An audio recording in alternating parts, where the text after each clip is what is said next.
Assalamualaikum everyone. Today we are discussing some different terms related to a simple harmonic motion, that is vibration, time period, frequency and amplitude. These are very important definition according to the paper point of view. Board के exam में इनमें से लाजमन एक definition morning में और एक evening में इन चारों में से आती है। सबसे पहले हम डिस्कस करते हैं जी वाइब्रेशन। वाइब्रेशन क्या होती है? एक पूरा कंप्लीट राउंड ट्रिप होता है किसी भी वाइब्रेटिंग बॉडी का।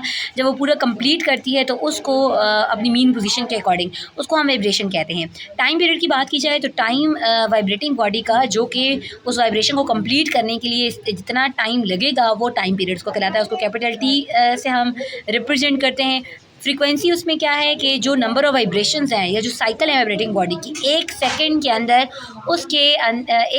उसके अंदर कितनी वाइब्रेशंस पैदा हुई हैं, तो वो क्या कहलाएगी? वो उसकी फ्रीक्वेंसी कहलाएगी। और वो 1/टाइम पीरियड होता है और उसकी यूनिट जो होती है वो हर्ट्ज़ होती है।